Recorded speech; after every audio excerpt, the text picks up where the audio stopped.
BDS to 6 viewers. This is episode 3. So இந்த எபிசோடில் நம்ம வந்து நான் என்பிஹெச்லேருந்து எம்எஸ் எப்படி போனேன், ஆல்சோ இது வரைக்கும் இந்த 2 எபிசோடில் நான் என்பிஹெச் முடிச்சுட்டு எவ்வளோ சேலரி வாங்கினேன், அந்த சேலரி எப்படி என்னோடய பிடிஎஸ் ஸ்பெண்ட் பண்ண அமௌண்ட்டு காம்பன்சேட் ஆச்சு அப்படிங்கிறத பார்த்தோம். So now from MPH to MS அப்படிங்கிறது it's a very risky journey. So MPH போனது வந்து it was not very risky. ஏன்னா அதில் நம்ம வந்து அவ்வளோ இன்வெஸ்ட்மெண்ட் இல்லை. நீங்கள் முன்னாடி பார்த்தீங்கன்னா தெரிஞ்சுக்கணும் நான் எவ்வளோ இன்வெஸ்ட் பண்ணேன். ஸோ அதில் ரிஸ்க்குன்றது கொஞ்சம் கம்மி தான். டைம் எஸ் நம்ம வந்து இன்வெஸ்ட் பண்ணுறோம், but risk of financial risk அப்படிங்கிறது கொஞ்சம் கம்மி. ஆனால் இங்கே வந்து எம்பிஹெச் டு எம்எஸ் போகும்போது ஃபினான்ஷியல் ரிஸ்க்குங்கிறது ரொம்ப அதிகமாக இருக்கும். பிகாஸ் நம்ம ஸ்பெண்ட் பண்ணுற அமௌண்ட் வந்து அவ்வளோ நிறைய அமௌண்ட்டாக இருக்கும். So in this video you are going to see like நான் எம்எஸ் வந்து எங்கே படித்தேன், எதுக்காக படித்தேன், எவ்வளோ இன்வெஸ்ட் பண்ணேன் and what was my return of investment அப்படின்னு பார்க்கறதுக்கு தான் இந்த வீடியோ. ஸோ டைரெக்ட்லி கோயிங் இன்டு இப்போ எம்பிஹெச் முடிச்சாச்சு. நான் வந்து ஒரு ஒர்க் பண்ணிட்டு இருந்தேன். அப்புறமா வந்து ஒரு கெரியர் பிரேக் எடுக்கிறேன். அந்த கெரியர் பிரேக் எடுக்கும்போது ஐ எம் திங்கிங் நான் ஒர்க் பண்ண 2 ஜாப்ஸ் ஆஃப்டர் எம்பிஹெச்மே it was very vague. So public health அப்படிங்கிறது நான் முன்னாடியே சொன்ன மாதிரி ஒரு ஷார்ட் ஃபீல்ட் கிடையாது. அது வந்து ஒரு ப்ராட் டேர்ம். ஸோ அதுக்குள்ளே நிறைய டிஃப்ரெண்ட் ஹெல்த் இருக்குது. It might be maternal health இருக்குது, ரீப்ரொடக்டிவ் ஹெல்த் இருக்குது, சில்ட்ரன்ஸ் ஹெல்த் இருக்குது. அது இல்லாமல் நிறைய different type of disease address பண்ணுறது இருக்குது. Also environmental health. இந்த எல்லாம் கலந்தது தான் வந்து பப்ளிக் ஹெல்த். ஸோ அதில் நான் படிச்சுட்டு இருக்கும்போது one thing which was very interesting, one subject ரொம்ப இன்ட்ரெஸ்டிங்காக இருந்தது. என்னது அப்படின்னா என்வாயர்மெண்டல் ஹெல்த். இந்த சப்ஜெக்ட் வந்து எனக்கு ரொம்ப இன்ட்ரெஸ்டிங்காக இருந்ததுக்கான ஒரு லைஃப் எக்ஸ்பீரியன்ஸும் இருக்குது அப்படின்னே சொல்லலாம். பிகாஸ் நான் வந்து ஒரு மைனிங் என்வாயர்மெண்ட்டில் வளர்கிறேன்.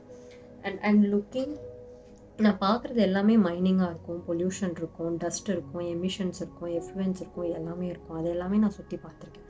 ஆனால் இவ்வளோ ஒரு பொல்யூட்டட் என்வாயர்மெண்ட்டை தான் நம்ம வாழ்ந்துட்டுருக்கோம். இது நம்மளை அஃபெக்ட் பண்ணும் அப்படிங்கிறது பிடிஎஸ் முடிக்கும்போது கூட எனக்கு பெருசாக தெரியல.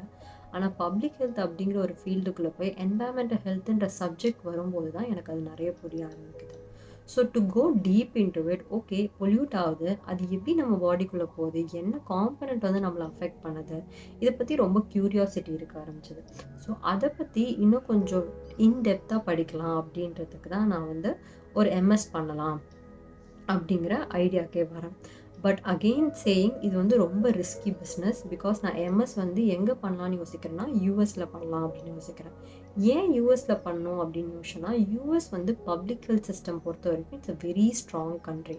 அவங்க வந்து கிட்டத்தட்ட 1870s or 60sலேருந்தே வந்து அவங்க பப்ளிக் ஹெல்த் சிஸ்டம் வந்து ஸ்ட்ரென்தன் பண்ண ஆரம்பிச்சிட்டாங்க. And from 1920s and 30s வந்து institute and research centres for environmental health வந்து ஸ்டார்ட் பண்ண ஆரம்பிச்சிட்டாங்க. It was very strong country. அது வந்து ஒன் ஆஃப் த ரீசன் நான் யூஎஸ் சூஸ் பண்ணதுக்கு.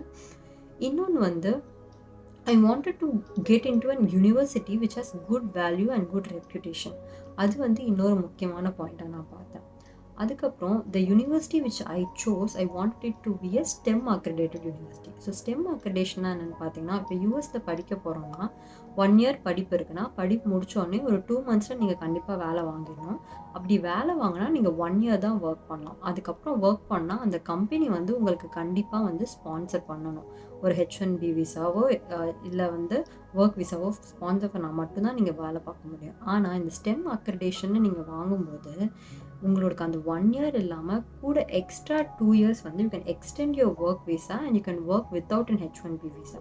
ஸோ அது வந்து ரொம்ப முக்கியம். இப்போ university is accredited with stem, then they have that opportunity. உங்களுக்கு வந்து 3 வருஷம் அங்கே ஒர்க் பண்ணுறதுக்கான ஆப்பர்ச்சுனிட்டி கிடைக்கும். அண்ட் ஸோ தட் உங்கள் லோனையும் வந்து நீங்கள் சீக்கிரமாக ரீபே பண்ணிடலாம் அப்படிங்கிறது இன்னொரு மெயின் ரீசன். ஆல்சோ இங்கேயுமே வந்து நீங்கள் வந்து அந்த எஜுகேஷன் சிஸ்டம் எப்படி இருக்குது, ஆர் அவங்க என்ன சப்ஜெக்ட்ஸ் எடுக்கிறாங்க, என்ன கிளாஸஸ் எடுக்கிறாங்க, என்ன டாபிக்ஸ் கவர் பண்ணுறாங்க அப்படிங்கிறது ரொம்ப இம்பார்ட்டண்ட்டாக பார்க்கணும். There are universities which provide environmental toxicology for 2 years. ஆனால் அங்கே பார்க்கும்போது for example John Hopkins university பார்த்தீங்கன்னா அவங்கக்கிட்ட இருக்கிற ஹியூமன் ஹெல்த் டாக்ஸிகாலஜிங்கிற சப்ஜெக்ட் வந்து it's more likely to masters in public health. நம்ம இங்கே மாஸ்டர்ஸ் இன் பப்ளிக் ஹெல்த் என்ன படிக்கிறோமோ அதை தான் அவங்க மாஸ்டர்ஸ் இன் என்வாயர்மெண்டல் ஒரு ஹியூமன் ஹெல்த் டாக்ஸிகாலஜியில் எடுக்கிறாங்க, விச் இஸ் நாட் ரெலவெண்ட். நான் பப்ளிக் ஹெல்த் படித்து திருப்பி அதை போய் படிக்கிறதுங்கிறது எனக்கு ரொம்ப வேஸ்ட். அப்படி நான் சார்ட் அவுட் பண்ணி யூனிவர்சிட்டி பார்க்கும்போது தான் I got into a university in New York and it's an Ivy League university.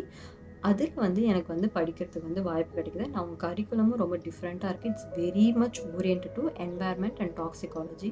அவங்களோட ரிசர்ச்சுமே வந்து it's more into toxins, environment and child health and public health எல்லாமே கலந்ததாக தான் இருக்குது.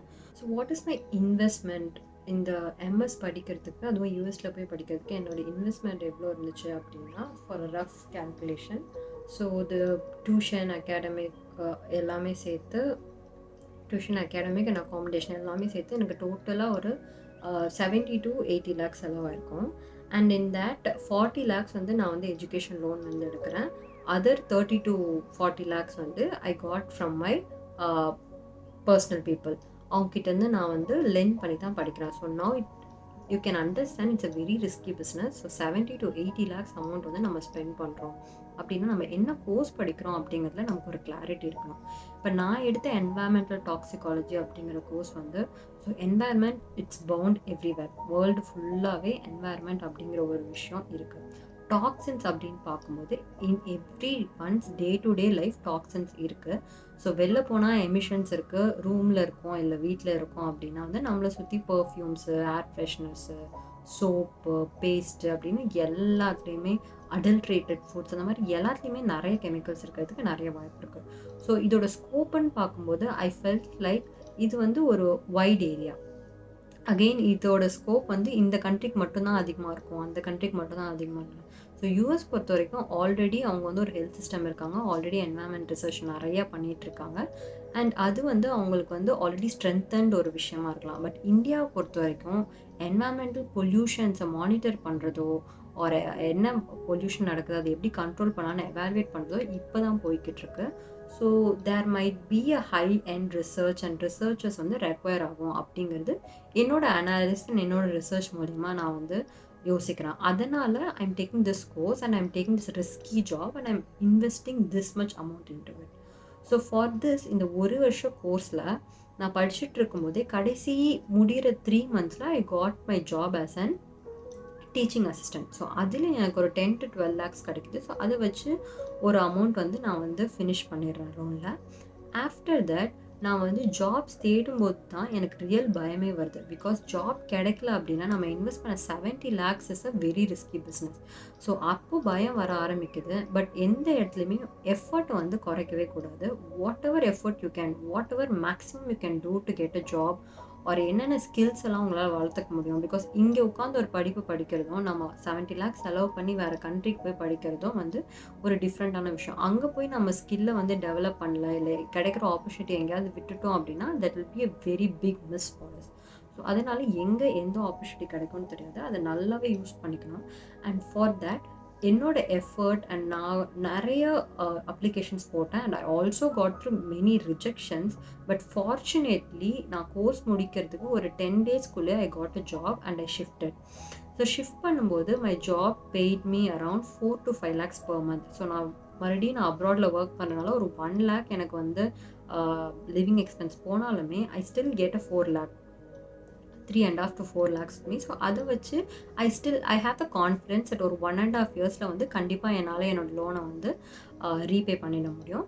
அண்ட் கோயிங் ஆஃப்டர் தட் என்னோட salary வந்து கம்மியாகும் அப்படின்னு எனக்கு வந்து எந்த பாயிண்ட்லேயுமே வந்து தோணலை. பிகாஸ் நான் இப்போது ஒரு சேலரி வாங்குறேன்னா நெக்ஸ்ட் போகிற இயர்ஸில் வந்து இதை விட அதிகமாக தான் வாங்குவேன், அட்லீஸ்ட் இன் அப்ராட். ஸோ இப்போ ஒரு வேளை நான் இந்தியா வரணுன்னாலுமே கூட என்னோட நல்லா சர்வை பண்ணுற அளவுக்கு ஒரு சேலரி என்னால் வாங்க முடியும் அப்படிங்கிற கான்ஃபிடென்ஸ் இருக்கனால so this MS really help me to change my life. And அதை வச்சு தான் இப்போ நான் ஒரு பெரிய ஒரு சப்போர்ட் சிஸ்டமே வந்து I have created. And I'm still staying strong, and I wanted to tell everyone this information of how I studied from BDS to MS and how it has changed my life.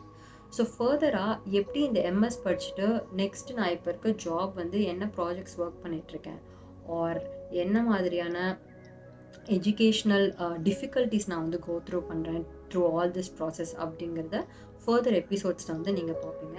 But for now the episode of BDS to 6 figures வந்து to give an overall skeleton of what I did இங்கே வந்து நம்ம முடிச்சுக்கலாம். And if you feel this video will be useful to someone, please do share and comment below whatever your thoughts about any process here. And இதில் எந்த ஒரு detail வேணும்னாலும் நீங்கள் comment பண்ணுங்கள். I can give a detailed description of how I work through each and every process in every education which I went through.